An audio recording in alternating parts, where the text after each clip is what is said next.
you know, it's going to be an awesome night. So without further ado, and he's going to bust out a San Francisco core. Come on.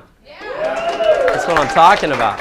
So, and I'm sure knowing him, like if you've ever seen his websites, I was just bragging. I'm like, dude, you have some sweet websites. So it's pretty impressive because he raises the bar. So I know he's going to be core SF up here. So we all have to take it up a notch. We're going to have to get like a 10,000 square foot building down here, make it nicer or something, because I already know what he's doing. So without further ado, Dr. Shawn Dill, bust it. Awesome. Yeah. Everybody get the warning? So, you know, I see a lot of students that I had at Life West, and so I need to sort of clarify. I had the experience of going to see George Lopez. Anybody see George Lopez live in concert, like doing his comedy? And I was like, that's not the guy from the TV show, right? That's like totally different. Like that's like the real George Lopez. I love the live George Lopez. I don't really like the show. My two daughters love the show. It's two totally different things. So if you had me in school, someone was asking me, where's Dr. Kelly? I don't know where Dr. Kelly is. I'm kind of glad that he's not here. He's the new president at Life West. But I need to give you tonight the live version of Shawn Dill. This is not what you get in class. So if you had me in class, totally different. We're going to be talking on a different level. I mean, inside the structure of an academic paradigm or an institution, we have to keep things inside the box. There's things that we need to teach. There's ways that we need to say things. There's ways that we do things. I didn't come all the way down here to do it that way. This would just be another class. So I want to give you the freedom. Like Matt said, I'm all for cheering on. I love Matt at DCS yelling out, come on. I mean, if you want to get it fired up, if you have questions, whatever, if you get excited, let's just all get excited tonight. Be real excited about chiropractic. Here's my goal.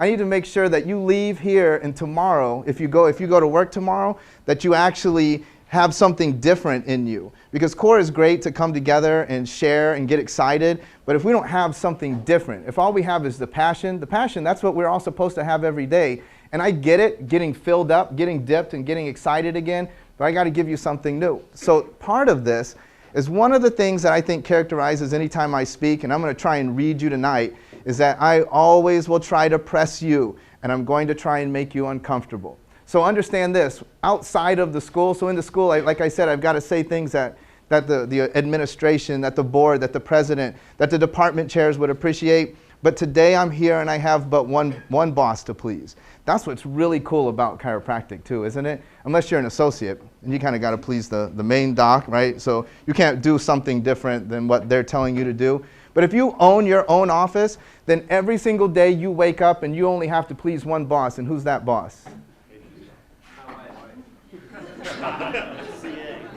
Yeah, it depends however you structure that. I see Matt every Sunday checks in at City Church. What is it? Christian City Church. So for me, I've got one boss to please tonight, and that's God. I didn't come down here to impress you, but to make sure that at the end of the day that my boss is happy with me. And if I held back and I didn't say the things that I was sent to say, then I think in essence that, you know, it would be a failure. That tonight would just be a royal failure.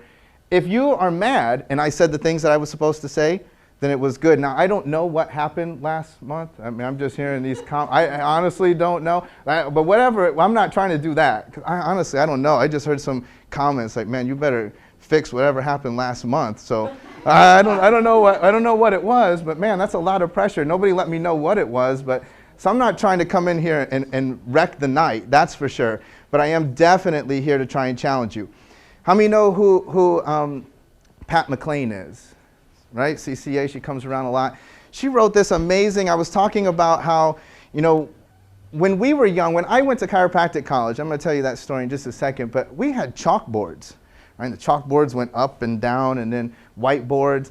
No teachers that I had, none of them had overheads, and I was kind of complaining. I was like, man, if you want to do a presentation in 2011, you've got to come with some PowerPoint slides. They can't be like some template from like PowerPoint, because you'll already, he used the 22 template.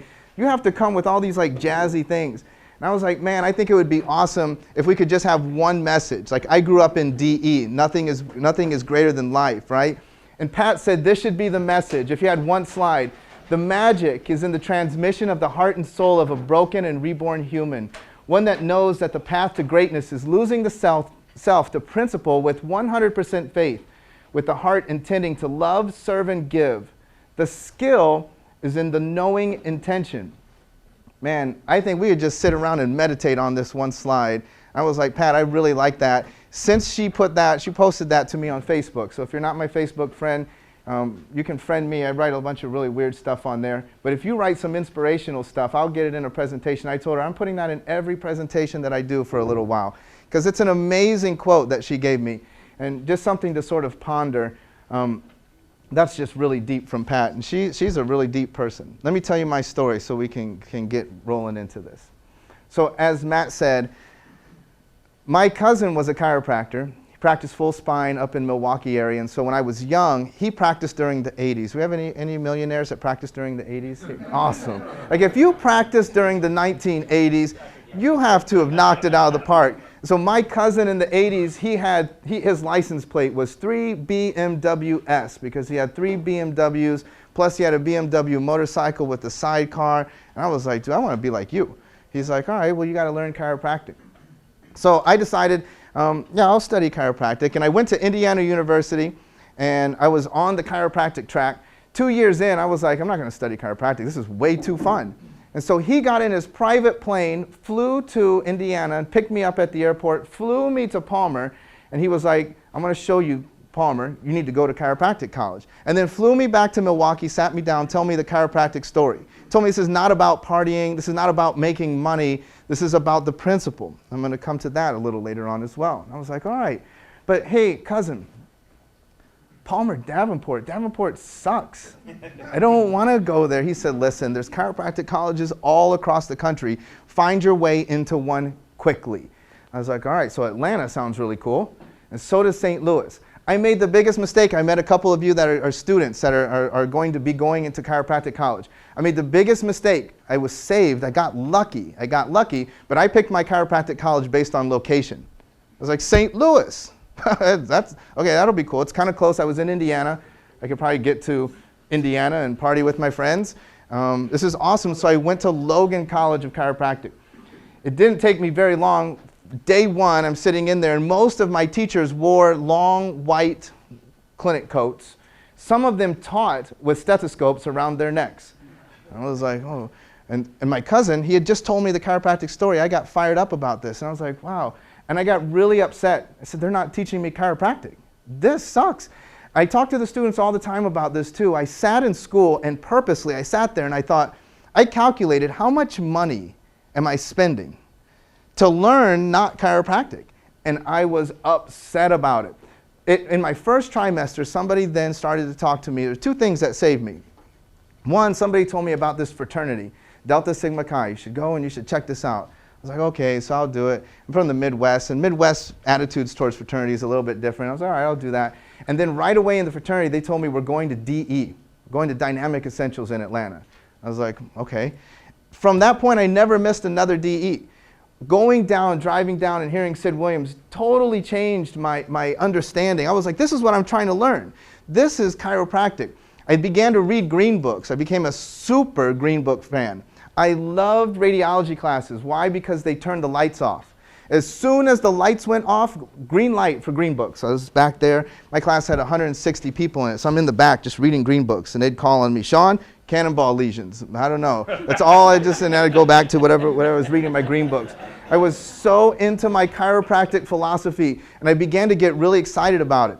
For me, just a little aside, and I'll tell you a little bit about this as well, but at DE is where I met Michael Kale.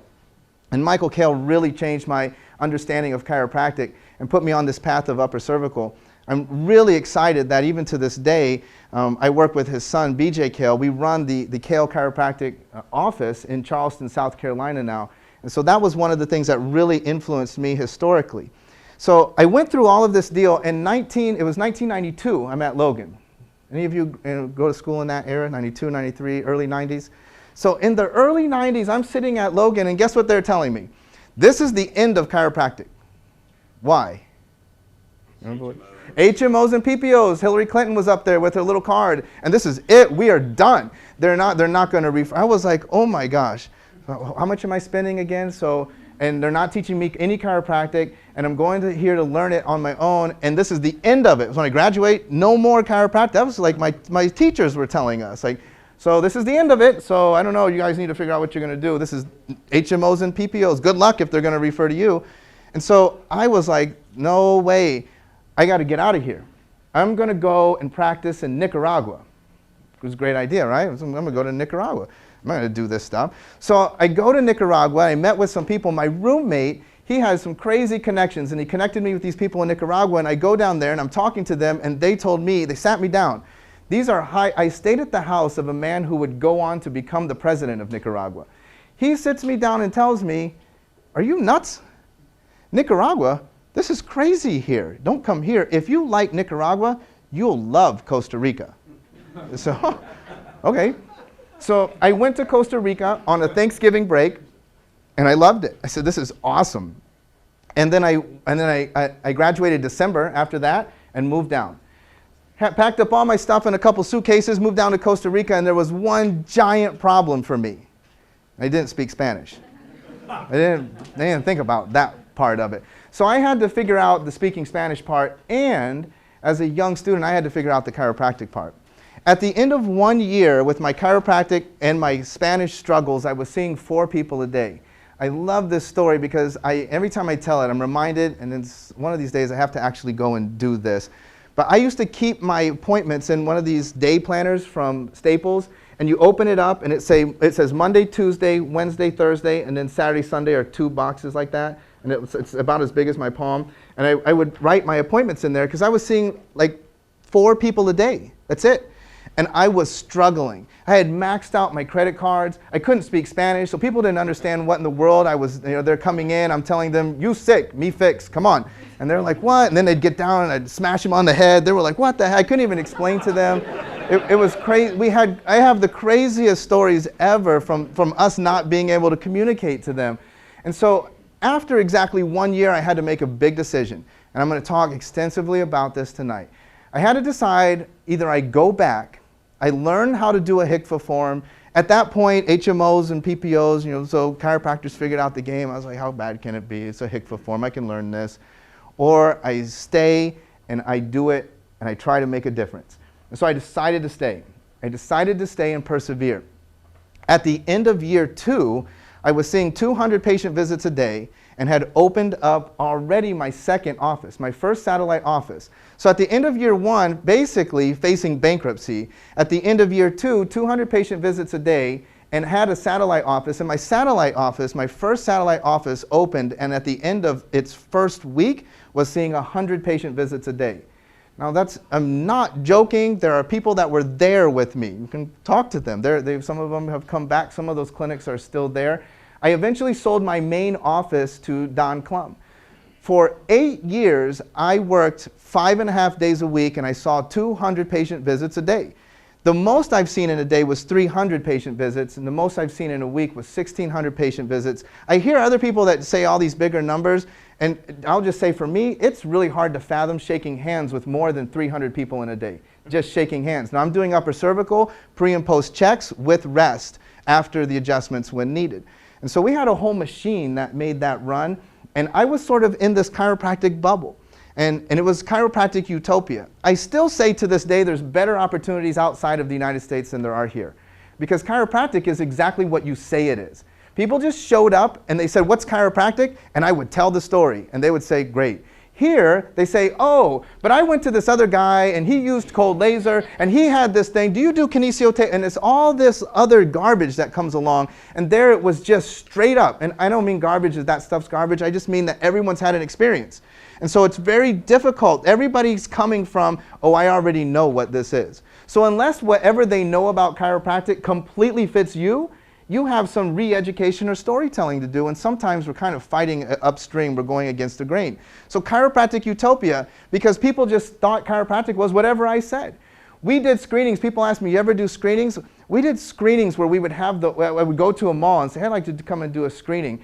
And the people would be lined up, and the poor security guys would carry all the benches from the mall and line it up, and we would have hundreds of people waiting to be screened.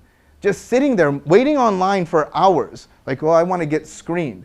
None of this, excuse me, would you like to get your spine checked? Excuse me, sir, would you like to get your spine checked? Come on, I'm doing this free spinal screen. It's absolutely free today. Come on, there's no obligation. They were just like, hey, what are you doing? So we're checking people's nervous systems. They're like, dude, where's the line? We sit, what do we do? Like, just sit down in rows and then we'll figure it out. And we were mobbed. I didn't know what I was getting into, but then all of a sudden I was forced to learn how to create the way to function. After several years, I decided that, if we're going to grow, it was sort of like this, like core. Let's say that this was like a secret society. It kind of is. But let's say that what we were doing, we weren't really sure if this was legal outside. So we got together and said, we need to make a law. Because chiropractic, when I went there, it wasn't legal or it wasn't illegal. It's like it was in most countries. It's not legal, it's not illegal, so you can do it. There's no law that says you can't do it, so go ahead. Yeah, but there's no law that protects me either. So if they come knocking on my door, I heard Liam Schubel. Anybody listen to Liam Schubel? I listened to Liam Schubel recently, and then he and I went to dinner, and I was like, oh my gosh, Liam, your story is so eerie to me. Because it is exactly, he and I were doing the exact same thing on a parallel path at the exact same time. The timings were exactly the same. And he was telling the story about how the police came to him for practicing medicine without a license. And I had that. It was put out on the street that we're looking for Shawn Dill practicing medicine without a license. I mean, I was scared. Like, I didn't want to leave. I was like holed up in my house.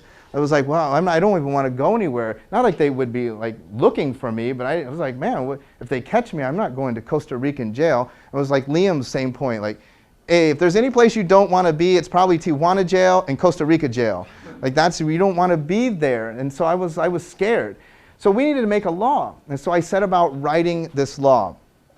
Interestingly enough, and that's sort of why I say a lot of these things, is that the most opposition that I got came from who? The chiropractors.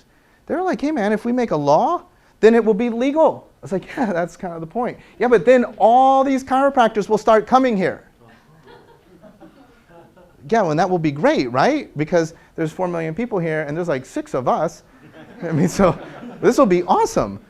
And they were like, yeah, no. When I went to Costa Rica, there were 2 other chiropractors. When I left Costa Rica, there was 47.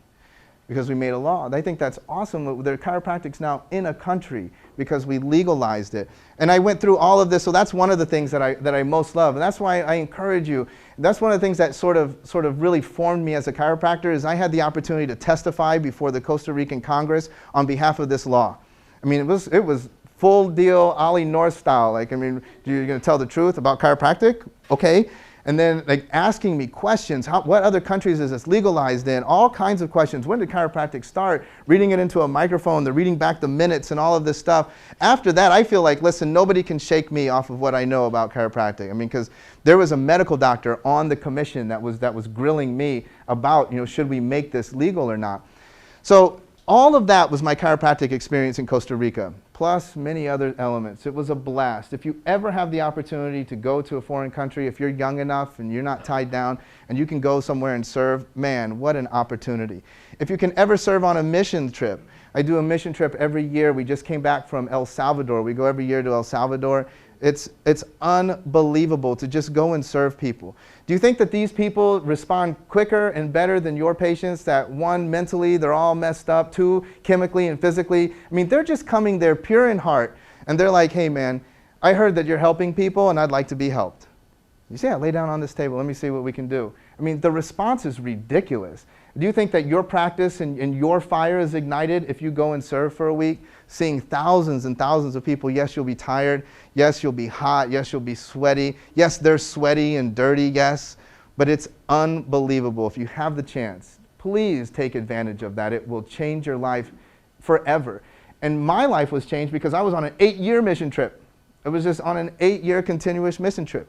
So it came to a point where I have 2 daughters, born in Costa Rica, and I was, they were getting up into school age, and they were going to a private school. And the private school, quite frankly, the education was less than what they would get in a public school here.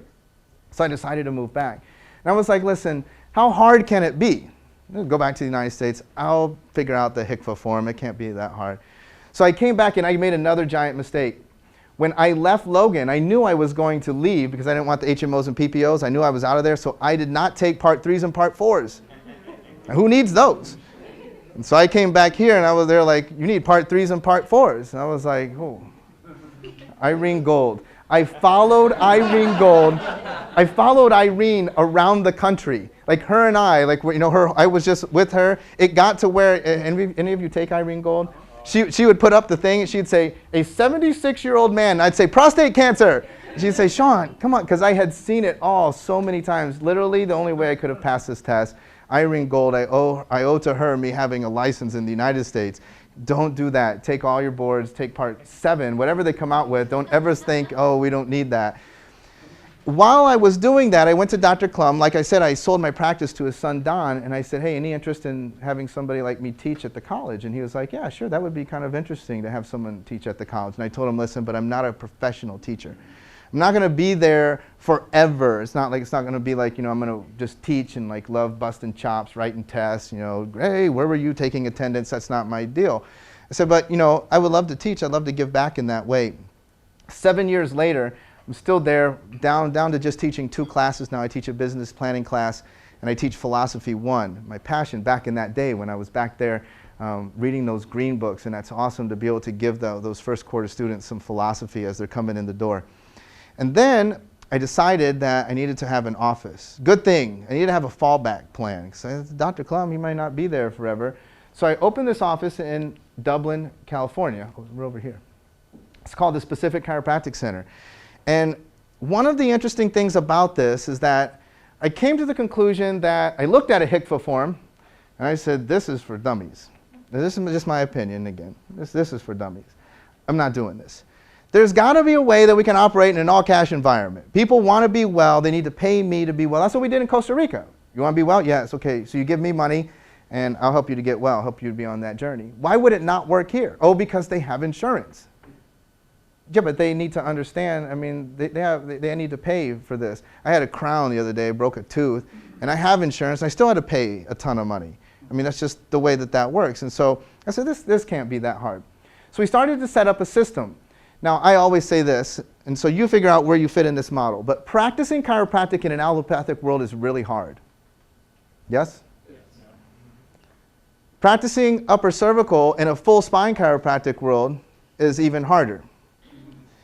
Practicing in an all-cash environment in an insurance-based world, doing upper cervical in a full spine chiropractic world that's vitalistic in philosophy in an allopathic world is really, really, really hard. Yes? But that's okay. That doesn't mean that it's for everybody. I think sometimes we get confused too when we're talking. I need for you to understand, I'm not trying to get you to buy into a model. I'm just trying to get you to do your model even better. That's what today is about. But I want you to understand no matter what model you're doing, even if you're just in a vitalistic world, it's really, really hard. Every day we have to understand we're not going to wake up and go out and preach a vitalistic message and expect all of San Diego to say, yeah, that's exactly what I was thinking. This is awesome. There is an innate intelligence. There are going to be a lot of people that say, you're kooks. This is crazy. That doesn't make sense to me. I don't want that. But you know what? This is an interesting thing, and I often share this with students, and especially the docs that I work with. I've been here since Friday, so I've been living in a hotel, going out to eat. Waiters that come by, any of you ever wait tables getting through college? And so the waiter comes by, and they say to me, excuse me, would you like some more iced tea?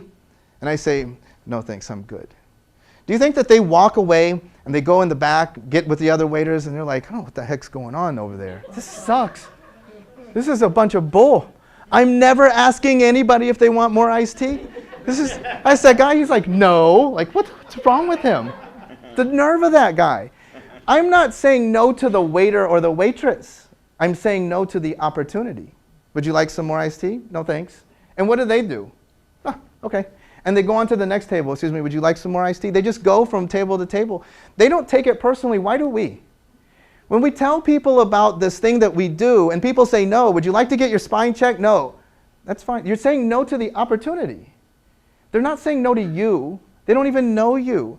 They're just saying no thanks. That opportunity is not for me. Right? We don't have to take it personally. So I started to figure out some of these things, and then other people came to, and once we had the model, they were like, hey man, how do you do that?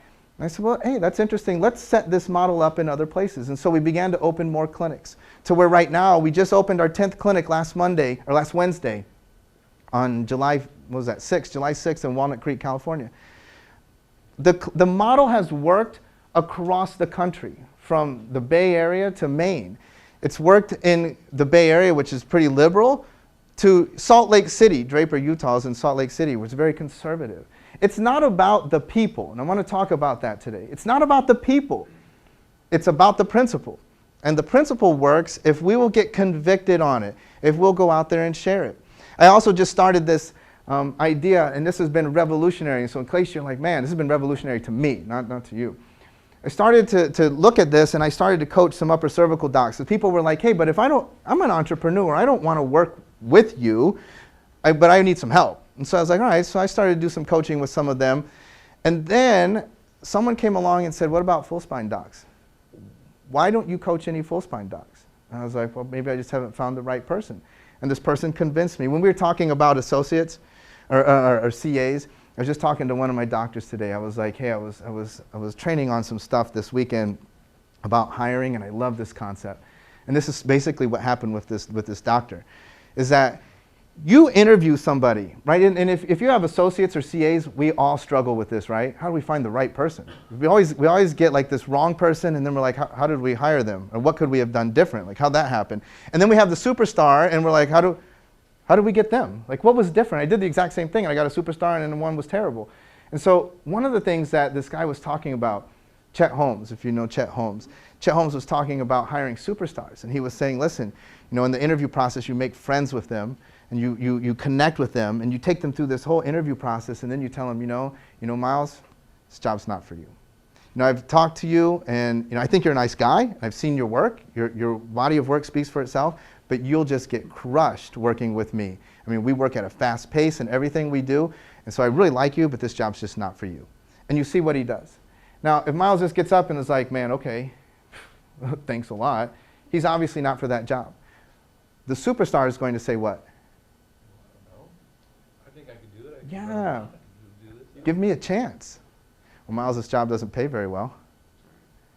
It's mostly based on commission. Even better. Yeah, even better. See, now I've got him right where we got a superstar. Miles wants the job. He wants the CAs. Just think about that as we're hiring these CAs and they send them your way. We want somebody that's going to fight for that job. They're going to tell you, listen, man, if you let me go, if you get up from this table today, you're going to make the biggest mistake of your life because this job is mine. You just don't know it yet. I'm here to, and if you tell them this job's not for you and they're like, oh, okay, then they're not fit for that job. You don't want that person. You want the one that's going to say, listen, man, I'm here. So this chiropractor told me, you are going to coach me. She utilizes a female, and she utilized people close to me and went through them and got them to come to me and say, you're going to coach this person. You're going to coach him. And I was like, all right. So I just took on a full spine coaching client. You know what I found out? It's no different. It doesn't matter. It's no different. It's the same thing. We deal with the exact same things. It's about the way that we show up and the things that we deal with on a daily basis. I want to talk today about then impression versus impact. This was a great message that I heard in a totally different context and then adapted it for us as chiropractors. One of the things that I really see a lot of, not so much in this room, but I still think that probably on a personal level, a lot of us in many ways deal with this struggle of making an impression versus making an impact. Now in business, and when we look at your office, everybody always tells us you never get a second chance at making a first impression. When I walked into the lounge today, I was like, wow, that's a great impression, right? When you first showed up here, you're like, this is awesome. Like, man, Kayla did a great job. Like, this makes a great first impression on you. Like, this is awesome. But what's deeper than the first impression is the impact that is made through this room. This room could make the same impact if it didn't have the nice stuff in it, yes? It's not the stuff that makes us come here. The stuff is just what's comfortable. So now we look at our lives and we look at us as chiropractors, and are we trying to make an impression? Is it important for us to be known in the community? Is that why we do what we do? Like, I want to be the chiropractor to the San Diego Chargers. I saw that after the women's national team won. I want to be the chiropractor to the women's national team. If you want to serve the women's national team, that's different. But if that brings you some sort of prestige, then we're going after it for the wrong reasons, right? I know a lot of team doctors for a lot of professional teams, and it seems to me that a lot of them aren't so concerned about the care as much as the title. I'm the chiropractor too. I know a lot of chiropractors that call me and tell me about their brand new cars that they drive. And they're more concerned about the car. They're more concerned about the watch. They're more concerned about the new stuff in their office than the service that we provide. And that's a very difficult thing. It's a difficult thing to balance. And so I want to take a look at that and see what that means to us as chiropractors. So what do you want in your life? Do you want to make an impression, or do you want to make an impact? An impression is just something that's temporary. So I come tonight and I can make an impression on you. But an impact is everlasting. Something that you'll say a year from now or 2 years from now, that would be different. If you're like, wow, I remember, or people that I see tonight even that come and tell me, I heard you speak at such and such a place. That means that we made an impact on them versus an impression. Otherwise, they wouldn't have come from far away to come tonight because they wanted to get more of that. An impression, if they were like, I liked your shirt, well, you wouldn't come back to Core San Diego because, you know, of some impression that we made on them. Patients also won't come back because of the impression. Do you understand that? Why do you go to Dr. Matt? Oh, because he drives a sweet ride. That doesn't make any sense, does it? That's not what they would do. But that is pretty impressionable, right? Like, wow, he must be successful. You know, he's got things. But the impact that you make on them is what makes them come back. So let's take a look at this. To seek to make an impression is to make a display. To seek to make an impact is to make a difference. To seek to make an impression centers on people. To seek to make an impact centers on chiropractic. This is an interesting one. Because I said, who's your boss? And a lot of us answered back, my patients or the people I serve. I want to make a shift here. I want to make a shift. Your boss, if you're like, well, I like yours. I want my boss to be God. That's fine. But in the context of tonight's discussion, your real boss is chiropractic. We have to change our mindset in this room to we don't serve our patients. We serve chiropractic. And by serving chiropractic, then we serve our patients. You follow with me? We serve chiropractic. Chiropractic is what our ultimate allegiance needs to be to. The patients are flaky, they're flighty, yes? Hey, doc, is there any way you could maybe rub my knee a little bit after? If you truly serve your patients, then you would say, oh, sure, okay, let me take a look at that and try that out. If you serve chiropractic, then you're going to stay inside your philosophical constructs, whatever those are, and that is what will guide you. Dr. Dill, is there any way that I could just come once a month? I know you said you wanted me to come 3 times next week, but I just can't do that. If I serve patients, if my worry was for them, I would say, sure, you come whenever you want. If I serve the principal, then I would say, listen, my recommendations are based on your need, not based on your wants or your convenience. I need for you to adhere to the recommendations that I'm giving you because I need to serve that which is chiropractic, the principle. Making an impression is what we do for ourselves. That's the most interesting thing. All of these things that we do, it's really for us. One of the craziest things that I hear out of chiropractors' mouths, Dr. Dill, you don't understand. And again, this is not a no. I just have to. I use a couple examples, so you'll hear me say. I will tell you this. People that know me know. I don't honestly, and I talked about Pat McLean earlier. I don't even know what cold laser is. I don't know what it is. I've heard about it. I asked a question in classroom. I said, "Is it really cold?" And they were like, "Come on, dude." I honestly don't know. So I'm not knocking it. I just said I'm ignorant to it. But you know. People tell me, Dr. Dill, you don't understand. All the patients, they want cold laser. You got to have it. You got to have it. Everybody wants it. And see, the impression, the things that we do, no, they don't want cold laser. You want cold laser. Again, I'm not passing judgment on that. That's fine. But it's not because they wanted it. There wasn't some revolution that said, we want cold laser, and then you answered the call. That wasn't what happened. You decided you wanted it, and then you passed it on to them. You decided that you wanted the nice car. You had to have that car. And then you passed it on to other reasons. I had to have that. I'm a chiropractor. Everybody needs to know that I'm successful. I have to have a nice house, of course. I had to have that. Did you see Matt's watch? I had to get a watch like that. I can't come to core. And all that stuff that we do, it's to please us. But making an impact is what we do for others. We talk about in the core values of core in this room that we are trying to make an impact on our community. And so we need to leave ourselves out of that equation. We're not part of that equation. We're not trying to make ourselves happy. What's really interesting is by serving chiropractic, we'll serve the people, and by making an impact, guess what will happen to you?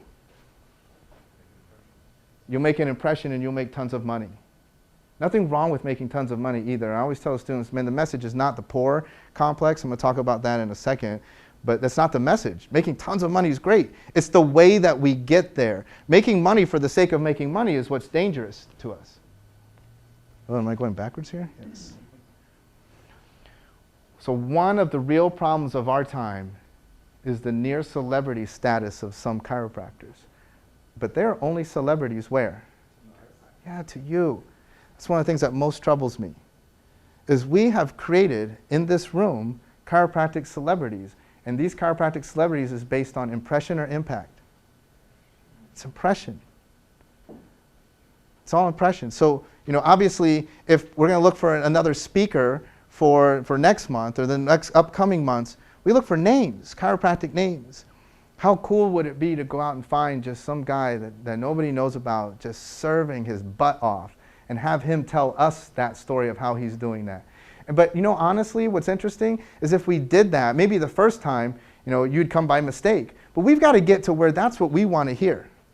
We want to hear the story of some guy that's just serving. Often, El Cajon, or where were we looking for a chiropractor in down south in the South Bay? There's plenty of guys just serving. And here's the interesting thing is when asked the question, we don't know who they are. They're just serving their community. They're making an impact on the community, but they're not making an impression on us. And so one of the things is that many times coaches, speakers, and even chiropractors, the reason why they show up every day is to make an impression on their fellow chiropractors. That's the craziest thing out there. I think that's one of the coolest things about CORE, though, is because it attempts to knock down that wall where we're no longer attempting to make an impression on each other, but we're embracing each other as colleagues. It doesn't matter where you are in practice. We can all help you, no matter where you are. We collectively can help you to elevate your game and get even farther. So even if you're seeing 200 people a day, we can talk about what that looks like at 250. Even the guy who's seeing 50 a day can talk to you about that. We have to break that down. We too often as chiropractors say, I don't want to listen to this guy because of this and this and this, and I don't want to listen to that guy. I've been guilty of it myself. We make our judgments based on impression. So the first thing, if we're going to make an impact, is we learn to not judge people by impression, but we judge people by their impact that they make, right? Yeah, now we're going. Good, good.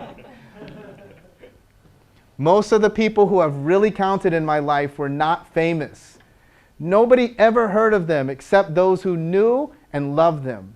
I knew an old minister once. His hair was white, his face shone. I have written my name on thousands of baseballs in my life. The old minister wrote his on a few simple hearts. How I envy him. He was not trying to please himself. Fame never came to him. I am listed as a famous home runner.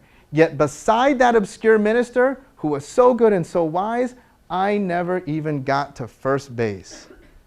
It's Babe Ruth. I mean, that's one of the things that I'm talking about is we place fame on a lot of people. That famous Charles Barkley commercial, I am not a role model, right? We are all going to mess up. We're all going to mess up. That doesn't mean that messes up our service to the community. And Babe Ruth, who was famous and messed up a ton in his life, even had the foresight to look back and say, like, wow, this guy touched a lot of lives.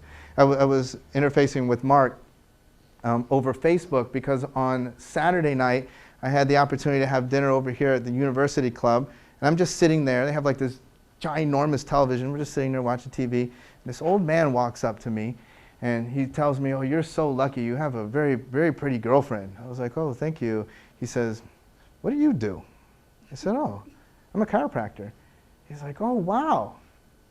I go to a chiropractor, but not only that, I've been going to a chiropractor. He's not very good. I was like, okay. He goes, but I'm going to a new one this week. His name is Dr. Gottlieb. I was like, Southern California, it's got to be Tina or Mark. Which one is it? He says, Mark Gottlieb. I was like, oh, man, you're in great hands. This one's not going to suck. I mean, what a wise choice you made. He was with two guys. So that was just the side story, but he was with two guys. And it was interesting because at dinner, I watched him come in. And he sat down and he was all by himself. And I was like, that's kind of interesting. And he had this like walker and he was walking along. He was very happy. He sat down and he was eating and there was nobody there. And then came in these two young guys and they were kind of, I don't know, they were younger and kind of more like wild guys. They were drinking, having a good time. And they had some drinks. And so by the time the night wrapped up and he had seen us, they were having their drinks. And so they were feeling it. They were, they had these guitars on the wall and they took them down and they were playing them and like I was like, wow, okay. And they were talking and then, and Mark was even telling me this, I guess, was happening in the waiting room today. But he was like, we got to tone it down a little bit. But the father, the priest, he told them we're going to pray. And so he prayed with them right there in the room, and they were like, oh, okay. And so, but they were very respectful of that. And I was like, wow, these two guys, he's touching their lives. Mark's going to touch his life, through chiropractic, and he's going out and he's touching other people's lives. Again, he's not famous. I didn't know who he was. I'm not famous either. He didn't know who I was. But this guy's making an impact. Even made an impact on me. And I didn't even know him. Like to see, like how cool is that? Like that, I think most of us, if you're in some club and you're hanging out and then this man that invited you to dinner is like, hey, let's pray. And there's two people sitting there next to you, you're probably not going to be like, yep, let's go. But you're probably like, really? Like, right? Come on, Father. But they were like, yeah, let's go.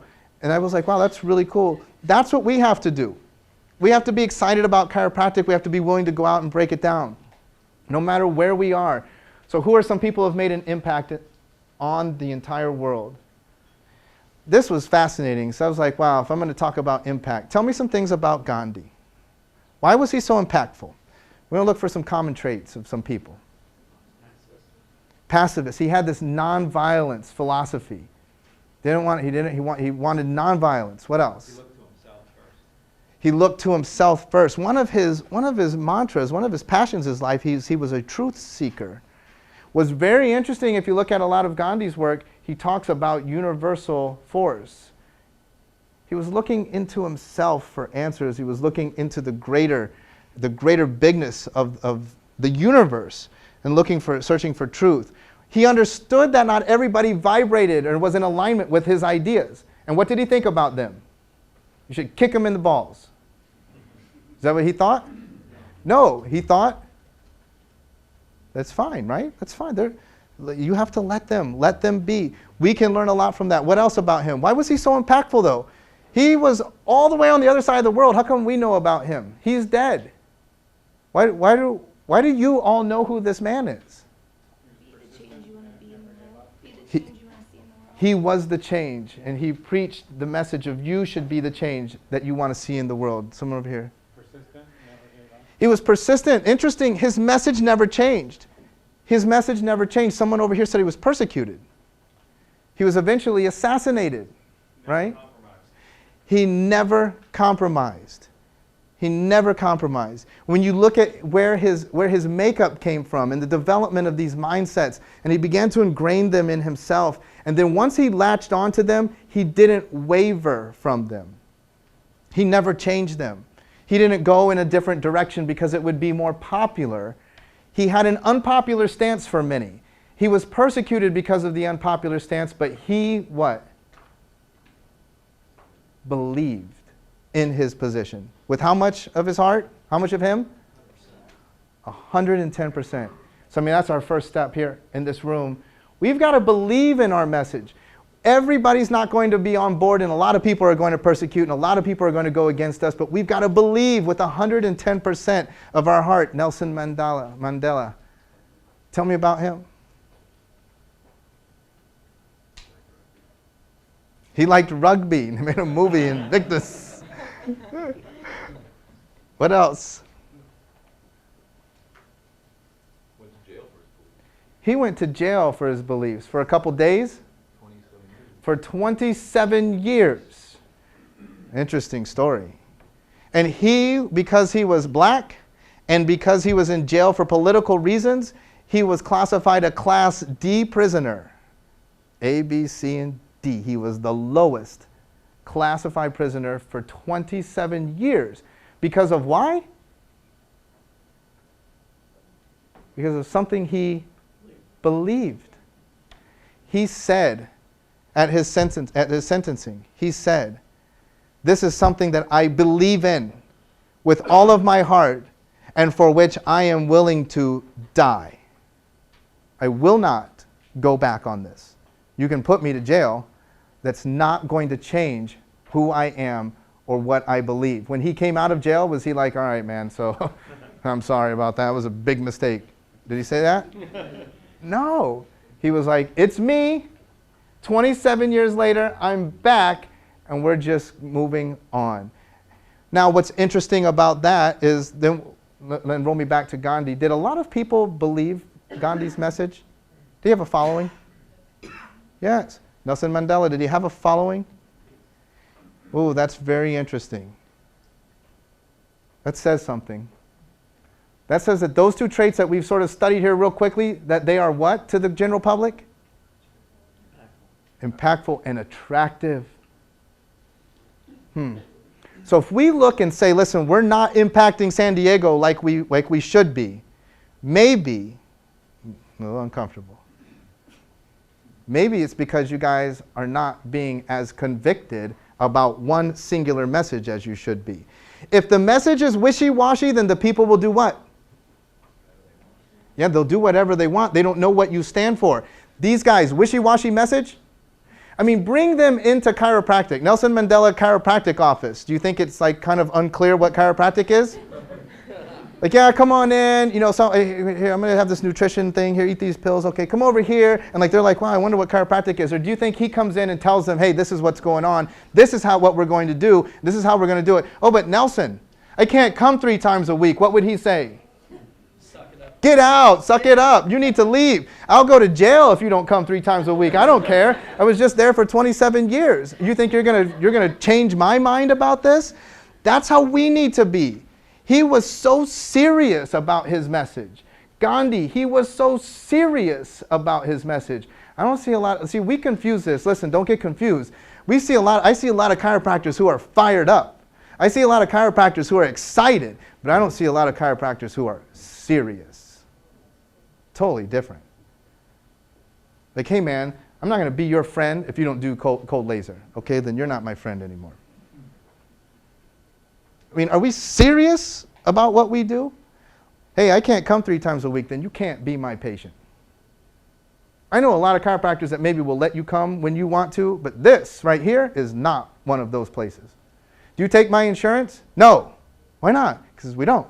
So you need to pay cash. If you're serious, is that a difficult conversation? So I think when people ask me too, like, well, dude, how do you do that? How do you do that? How do you say that? If you really believe it, it's not that big of a deal. One of the great things that I got to do this weekend is we went shopping a lot, and so we were in all these different places. And let's say I walk into Nordstrom's and I say, "Hey, you guys got that new Makita drill?" What would they say? Yeah, wrong store. You're in the wrong store. What are you talking about? Well, return it. This is a retail store. You guys sell products, yes? Where's the drills? We don't have them. Well, what do you have? We've got clothes. I could use a suit. I'm speaking at CORE on Monday, so let me check out the suits. So they show me a nice suit. Check out this suit. Oh, this is nice. This is nice. Oh, man, this is something Matt Hubbard would wear. This is really sweet. This is great, man. Oh, yeah, that's true. I just tricked into it. I looked at the price tag, and I was like, whoa. Whoa. You guys got any suits that are like just 3 numbers in them? What do they say? No.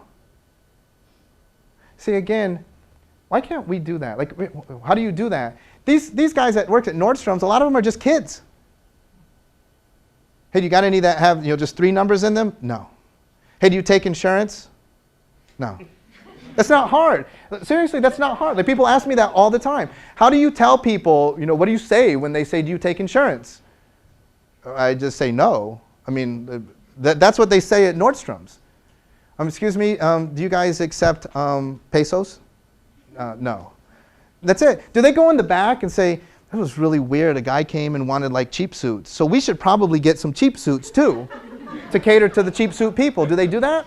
They're just like, oh, okay. You obviously were mistaken. You came in the wrong store. That's not what we have. Next. It's an easy thing. It's a crystal clear and convicted message. Nordstrom's puts it out there, and people acquire it. Now, regardless of what your perception is or how you view it or what you think of it, I talk a lot about this in business. I had the opportunity to go to a Louis Vuitton store many years ago. I didn't know anything about Louis Vuitton. I just saw it on like Jessica Simpson's show, everything Louis Vuitton. So I went to the Louis Vuitton store. I was like, I'm going to get this Louis Vuitton purse. Dude, what? How can a purse cost, what? What is this? This is insane. So I ended up like a moron getting the purse, and then all guys, this is what you do. You buy the purse, and then I researched it, and I was like, wow. So guys, if you ever see Louis Vuitton on sale, do not buy it. Why, girls? Because it's fake. Because Louis Vuitton is never on sale. Never. They will take the product back and destroy the product before they'll put it on sale. What does that say? There's a standard. There's a conviction. We can't let the product be out there on sale. I don't care if people didn't like this model and we have a lot of it left over. Let's burn it.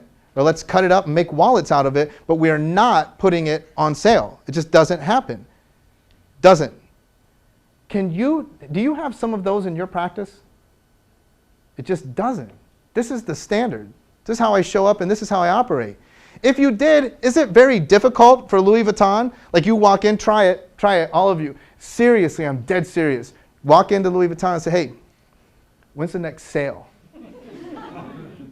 Just so you can see what they do. What will they do? Excuse me, sir, but yes, we don't have sales. It's Louis Vuitton, right? Same thing for you. Excuse me, can I come 3 times a week? Yeah. You know, CA is the same way. Yeah, Dr. Dill's not going to like that very much, so you might as well just come twice next week. I mean, that's just how we roll here, right? I mean, it's just how it is. You need to pay. There's just ways that we operate. Try that one at Nordstrom's. All right, so I'll take the suit. What is it? $5,000? Okay, great. Oh, dude. Yeah. I think I left my wallet back at the hotel. Listen, I tell you what, I'll take the suit, because I got court tonight, and then I'll come back tomorrow and pay. What will they say? Say again, what? What's up with you? Oh, that's fine. Good. That's because you serve who? The patients. You serve the patients. Yeah, whatever you want, boss, whatever you want. That's what we do. This is the whatever you want clinic. Or is this the we get you well clinic? You need to listen to me, I'm the doctor. You pay me a lot of money. So you're going to do what I say and so one of the things I say is to pay. So you need to kind of do that, right? So a lot of those things that we need to learn from these guys. Who's this? Love this one. Man, tell me about her. Service. I got to read you this. This was amazing. This is a whole nother lecture. If I pass the test, if I come back next year, I promise you this is what we'll do. I'm going to break this one down. Mother Teresa says that she received what she calls the call within the call. Oh, man. The call within the call.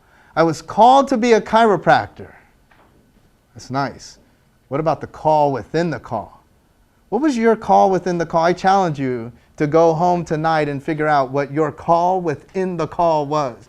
Because being a chiropractor, that was just the call. Every one of us were called to be a chiropractor.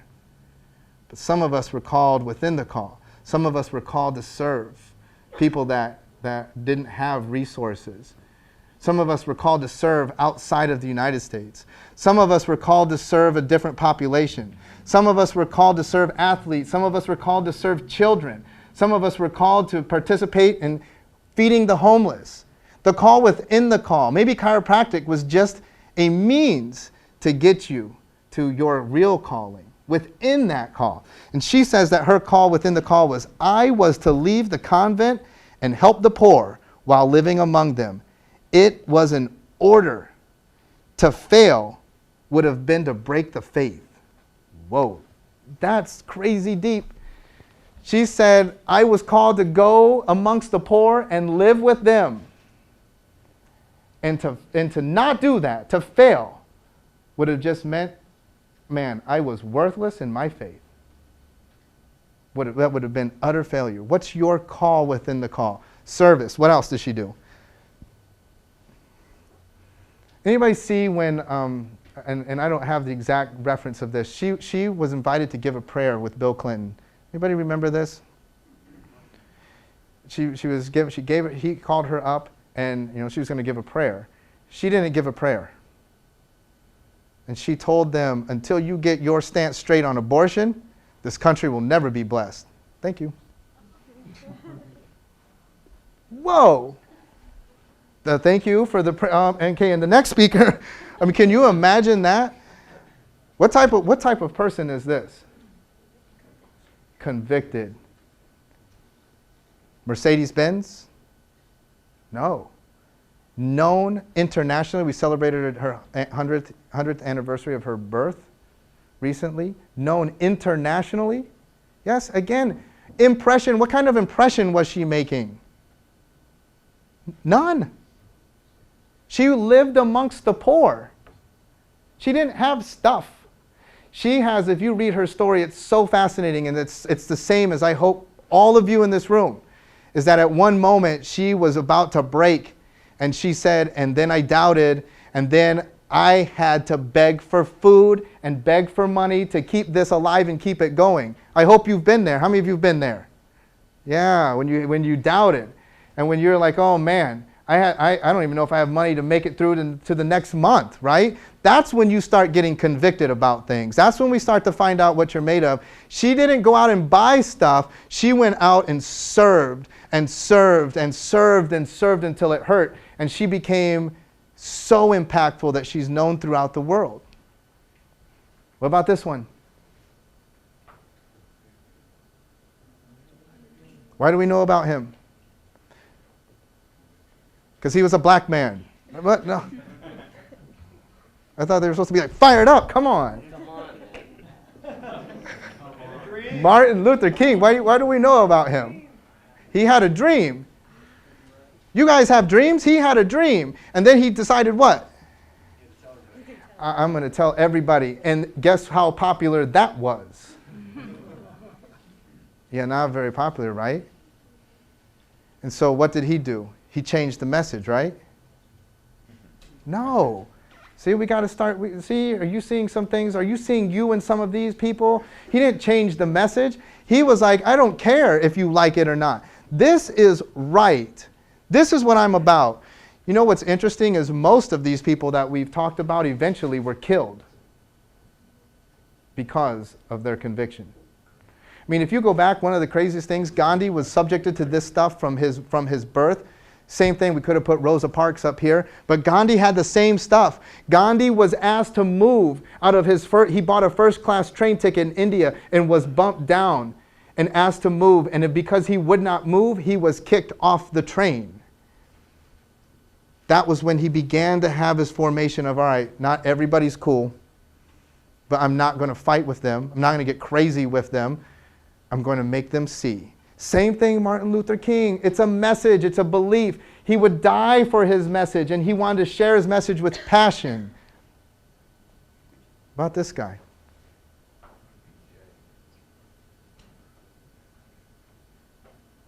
Man, do you think that BJ was roaming around on the speaker circuit? Had like 5,000 fans on Facebook? I mean, if you are a true student of the history of chiropractic, how popular was this guy in chiropractic circles? How popular was this guy in chiropractic circles? Not very. I mean, he flat out divided the profession on 2 separate occasions.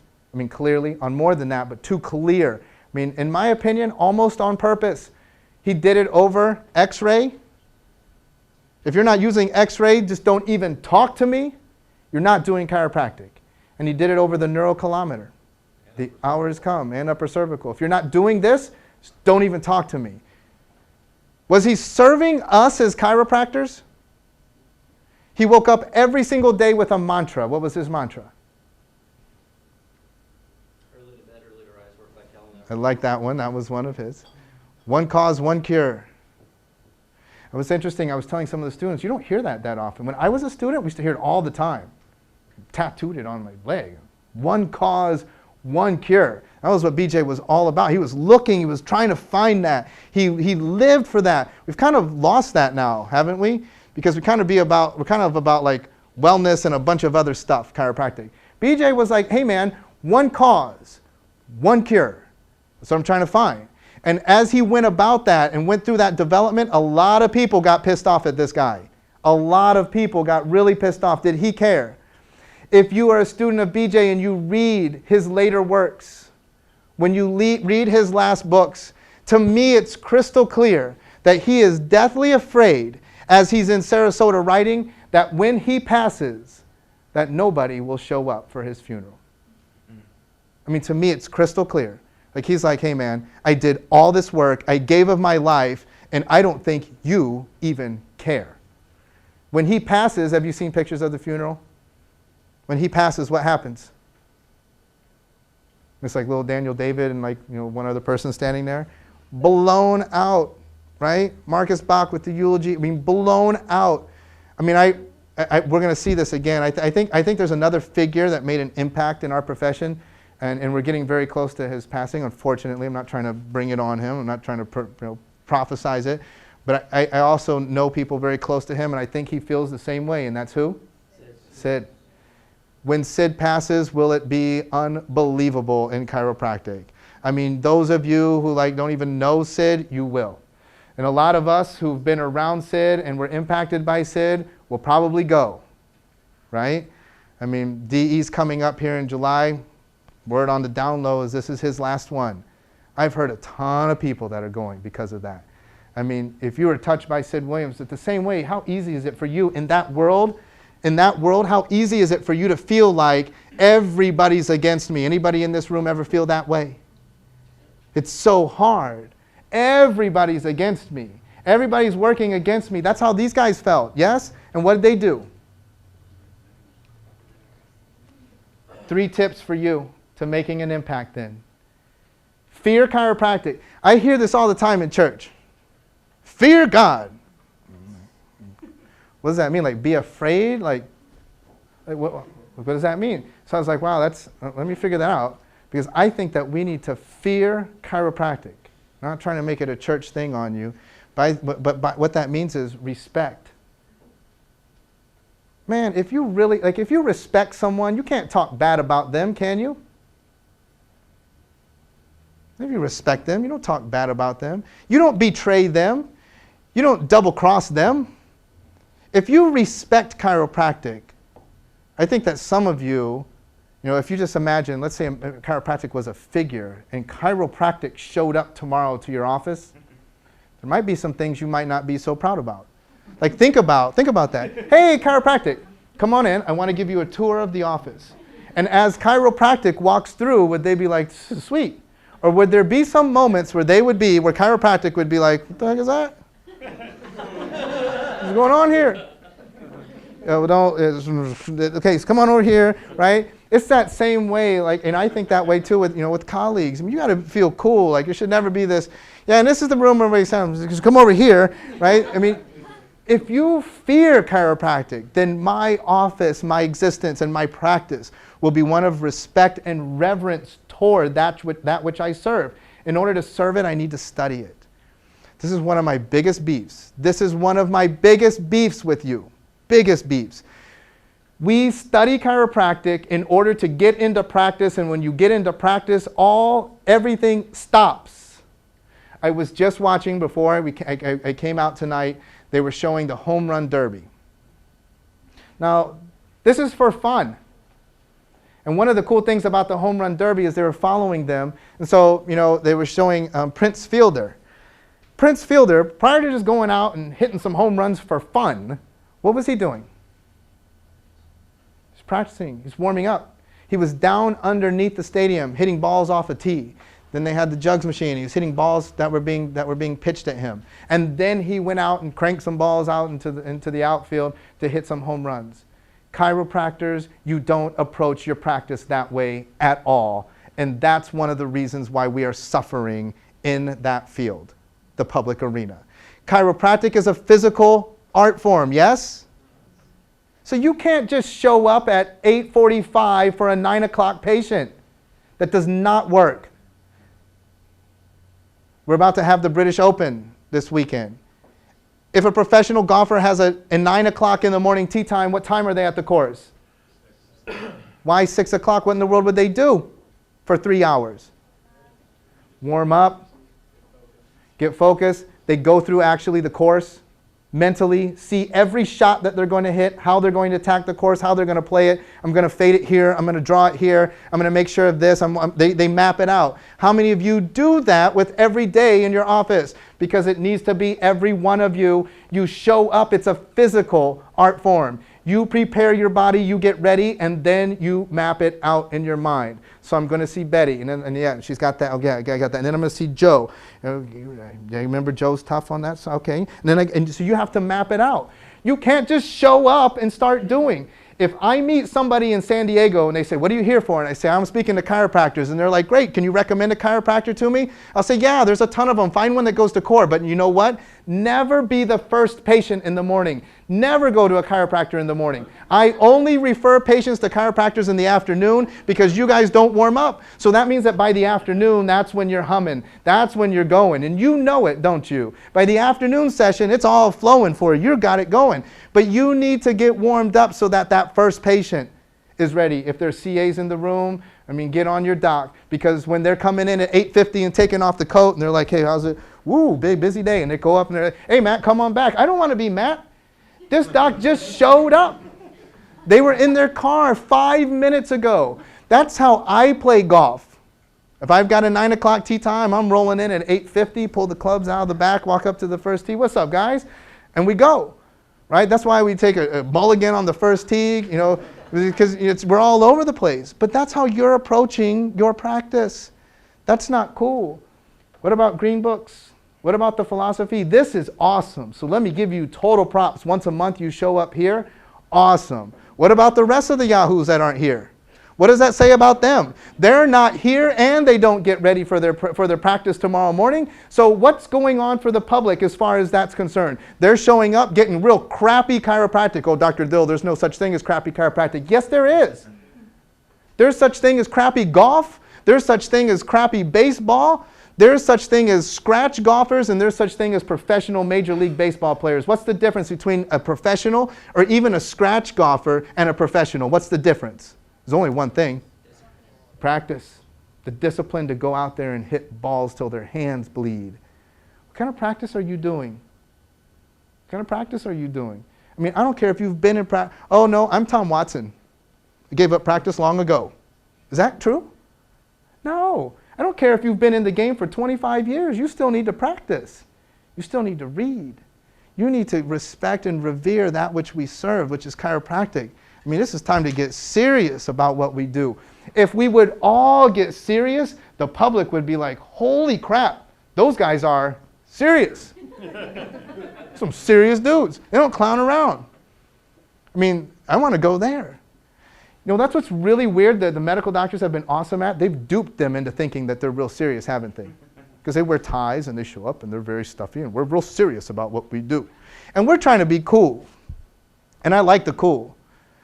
But we got to be cool and serious. And we can be cool. We can, we can wear the Puma and we can wear our thing. We got our gear and we got our way. But that doesn't mean we can be sloppy on the field. And we're too sloppy. We're not showing the world, hey man, we're serious. Matt was telling me he's got a group that meets a mastermind. We get together and we mastermind. We get serious. We close the doors and we get serious about this. This is for like the real serious people. You got to develop that in your community. It shouldn't be that hard. The problem is there's not a lot of real serious chiropractors around, are there? I mean, we got to individually take that responsibility, and then we've got to practice every single day. Number 2, we serve chiropractic. We can't serve chiropractic and seek to impress others at the same time. Serve chiropractic and you will serve the world. Check this out. A servant's responsibility is not to impress his master. The servant's responsibility is not to impress his master, but to serve him. His priority is not to impress, but to please and obey. The servant's impact is felt when he obeys the master. Then you cannot say, I serve my patients, can you? Because then your purpose is to obey them. It doesn't make any sense, does it? So who do we serve? Chiropractic. We practice and obey it. What is it? The principle. One cause, one cure. We get back into the book. We find out, what am I supposed to do here? It's exactly that. You show up tomorrow and you're like, what am I supposed to do? Read the book. Okay. All right. So you're going to have to come in 3 times a week. No, doc, I work. I can only come once. Shoot. What do I say? Hey, 3 times. You're going to have to come 3 times a week, man. That's the way it works here. Okay. Seriously? But that's how that works. We're not here to serve and obey them. We got it all mixed up. Oh, I serve my patients. No, because if we're their servants and we serve them, then we need to obey them. What do they know about nerve interference, innate intelligence, adjustments, when they need adjustments, where they don't know anything, so that's foolish for us to be serving them. We serve a higher cause, which is chiropractic. That's what we preach. That's why we tell the story. And number 3, go back, if you just have 5 minutes tomorrow, and read the stories. Go on the internet and read the stories of the people that we were talking about. Gandhi, Mandela, Mother Teresa, even some BJ huge on this, Martin Luther King, all of them. One of the things they had in common was they listened to that inner voice. What blows my mind is that it says, if you read anything about them, they are crystal clear that they spoke that. That's what I did, is I listened to the inner voice.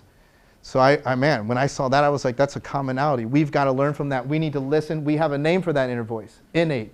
This is more than reading, meditating, and hearing. This is all about obedience. Hey, how many of you have ever received an innate thought flash? Like, man, you should open 2 new offices. One should be in LA and the other one should be in Phoenix, Arizona. And that would be cool. That would be sweet.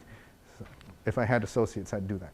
Like, how many of you had a thought flash and then were like, yeah, great.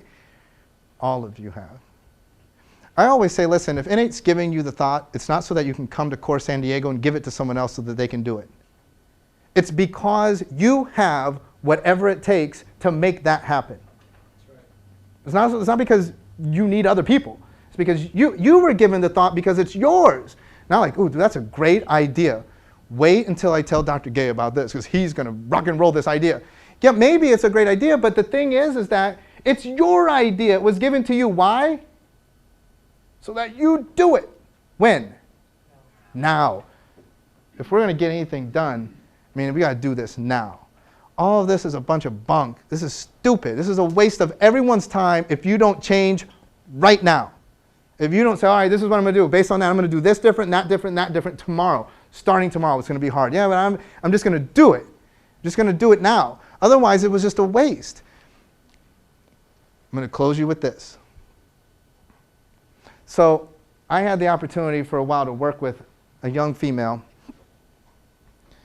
And over my relationship with her in practice, in chiropractic, I began to know her quite well. And so we had we have a very close relationship to the point where I, one day, preparing some material like this, I said, well, I'm going to ask you a question. It's going to be a very personal question. If I'm out of bounds, just let me know. But if you're comfortable, I'd really like to ask you about this.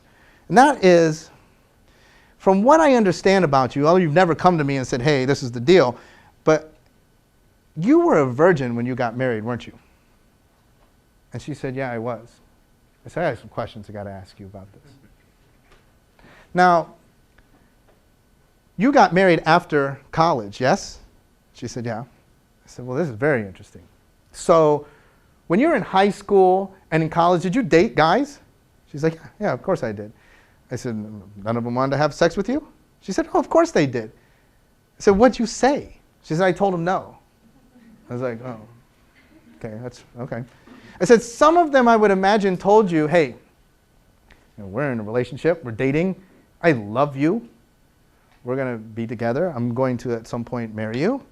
I mean, right? I mean, come on, that makes sense. So, the next step, let's just take the next step. Maybe we should, have sex. What'd you say? She said, I just told him no. I said, probably they told you, listen, there's nothing illegal. Listen to me. There's nothing illegal about us having sex. And she said, no. I said, I would imagine that probably along the way, I'm male, and I've met a few males in my life. would imagine that some of them even said, listen, if we're not going to take that next step, then that's the end of the relationship. Did that ever happen to you? She said, oh yeah. I said, well, what'd you say then? She said, I said, okay. It's fine. I was like, wow, that's amazing. And out of that came this idea to me. I was like, man, this girl's conviction was stronger than her desire to please. If you will take this one thing home with you tonight, tonight will have been a success. Roll it back. Gandhi. Conviction stronger than his desire to please. I'm convicted. I got an idea. I hear what you're saying. I know that I could change a few things around and make you happy, but that's not what I'm all about. Nelson Mandela. His conviction was stronger than his desire to please. He wanted to have a political career. He didn't want to go to jail. It wasn't like, oh, I think I'll go to jail and then I'll become the president. He wanted to have a political career, but his conviction was stronger than his desire to be elected into a position. Mother Teresa, the call within the call. And she was questioning and she thought, man, I should just throw it in. I should pack it in. I should throw in the towel. This is not working. But my faith, my conviction in the call is stronger than my desire to just roll back into the convent, be just another nun. Like her conviction was stronger than her desire to please. To stand up in front of Bill Clinton and say what she said, conviction, way stronger than her desire to please. She didn't care who she pissed off, right? Martin Luther King, conviction stronger than his desire to please. Rosa Parks, move to the back of the bus. No, no, no way. My conviction. If you move to the back of the bus, there'll be no problems here. I totally get that. But this is not what I'm doing. Not today. B.J. Palmer, practicing medicine without a license. Chiropractors, opening schools all around him, talking bad about him. A conviction stronger than his desire to please. And so tonight, what about you? Insert your name. Is there a conviction in you stronger than your desire to please? Maybe some of you came in here with this idea that my whole purpose in life is to please my patients. I challenge you that that's probably not your real purpose. Because do you know how hard that would be to please everybody? You're probably here to serve a sector of people that are brought into your office once you get your calling straight. Once your conviction straight. Because once Gandhi's conviction was straight, who aligned with Gandhi? The people that, tribes, if you're a tribes fan, yeah, he created tribes. And then the people that were already in alignment with that idea. Same thing with every one of the figures that we looked at today. Listen, this is one of my big platforms. Out there in this world, there are tons of people who are in alignment with the ideas in this room. But guess what? They have no idea what in the world you're in alignment with. Because you are not convicted. So they look at you, and they look at your office, and they look at all of your chiropractic friends, and they think what? I got no idea. If they had a clear idea, they would say, I like it, that's in alignment with me, or they'd say that's not in alignment with me. And if it's not in alignment with you, then fine. There's someone else out there that is in alignment with you. But we're so unclear about our message that people cannot get in alignment with us because they don't know what it is, because we're not convicted on it. Again, not crazy. You don't have to wear a clown suit and jump around. It's just convicted. That's one of the things, too, about these guys. Were they all not very modest? And gals? Modest. But they were crazy convicted. Impossible to speak to them and not understand with clarity what their message was. It was impossible, right? You've got to get yourself that way. When you get yourself that way, all kinds of people will start to be in alignment with you. One of our biggest challenges as chiropractors and practice management and building practices is that you want to try and get in alignment with a lot of other people out there. Get yourself clear and convicted first and watch everybody who's in alignment with that message fall into place. If anything, I had a conversation, Rob, right beginning, right?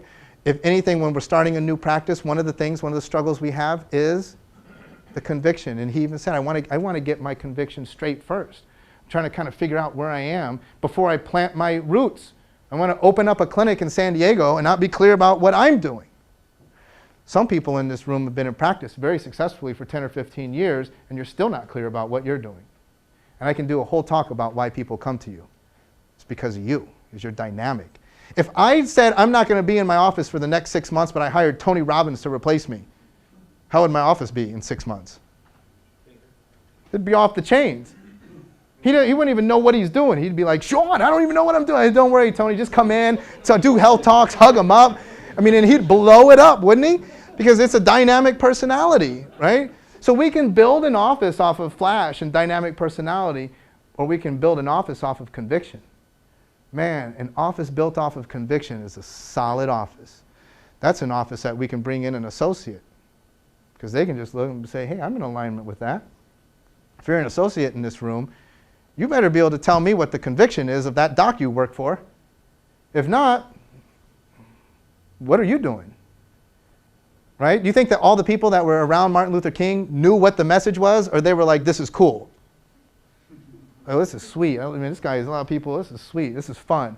Or they were like, hey, we're in this for the cause. Yeah, but you don't even get to go up on stage. It doesn't matter. I mean, it's for the cause. It's for the message, for the principle. For all of us in this room, there's a lot of people that don't get to go up on the front. They don't get to do the health talks. They don't get to get all of the glory. But every CA, every marketing person, everybody has to be integrally connected and convicted on that one single message to play in my world. It should be the same for yours. Everybody's got to be on that same page. Otherwise, they don't even understand what they're doing. What are you designing? You make cool designs. No. The cool design is because we're convicted on a message and we're taking this message out and it's in alignment with what we're doing. So for you tonight, what's your conviction? You should be able to articulate it, write it, and get true. I mean, you got to say, hey, if things are out of alignment with that, I'd be willing to get rid of it out of my life. Maybe even I'd be willing to die. You told me, listen, you're going to take some medicine, man. Okay, I'll just die. That's fine. That would next be basically the same, right? What's your conviction? What are you all about? People needed to be able to see it clearly. I hope that tonight or any time you've ever seen me speak, that my conviction's clear to you. I mean, chiropractically, you should know where I'm coming from. You should know what it's like to work with me, around me. You should know what you're going to get. And if you don't like it, that's cool. Like I said, that's fine. And if you do like it, then you can invite me back, or we can work together, or whatever it is, we can create a community. But at least I get to sleep well tonight because I know what my conviction is, right? You have to know that for yourself. If we can get clear on our conviction, then we can put it out there and stand for something, and we can start to make an impact in your community. When I hear Matt's message, when he talks about core and the impact of vision, for what the impact he wants to make in the community, that's going to take a lot of convicted people, yes? Can't do that with one. Maybe one gets to have the lounge, but it's going to take a lot of convicted people to make that go. And it doesn't go just once a month. It has to be conviction when? Every single frickin' day. Can you imagine Mother Teresa? Like, Mother Teresa, you see her, you're just like visiting India, and this car drives by, it's a Mercedes 500 SL, and there's Mother Teresa. You're like, whoa, like what does that do for you? Wreck the whole thing. Yes? Off. The whole thing is gone. Like you're like, whoa, is that your car? Yeah, sweet ride, right? Like, oh, and it's off. You too. But you too, whatever your conviction is, it's that way every day, because one time that you go outside of it, boom.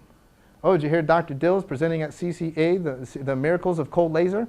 Gone, right? You're like, oh, dude, right? It's off. Because I just watched him speak, and now that whole thing was a fraud. So your convictions every single day, how long is it going to take for you to make an impact?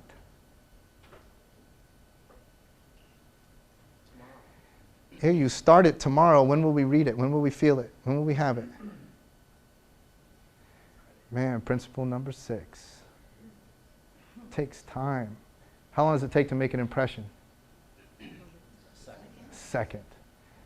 You should know this because your patients want to be well when? Yesterday. And you keep telling them And what am I going to do while I'm waiting? Oh, you're going to keep exercising the principle. You're going to keep getting checked. You're going to hold that line. Same for you. You got to take some of your own medicine, yeah? Tomorrow we wake up. Tomorrow we get convicted. Tomorrow we make that change. When will we be famous? Oh, man. It's going to take time. May not ever come, but that impact will come. That impact will come. And what do we do in the meantime while I'm waiting? You hold that frickin' line. Jack Nicholson, right? You want me on that post. You need me on that post. You got to have that same thing. You wake up tomorrow and you be on that post for all of us in chiropractic, because I'm going back up to the Bay Area. I need you on that post. I want you on that post. Because next time I come to San Diego, I want to meet another guy in the club. And I want him to tell me, I don't want him to tell me I go to a crappy chiropractor. I want him to say, dude, I have the best chiropractor in the world. You ever hear of CORE? I'm going to say, yeah.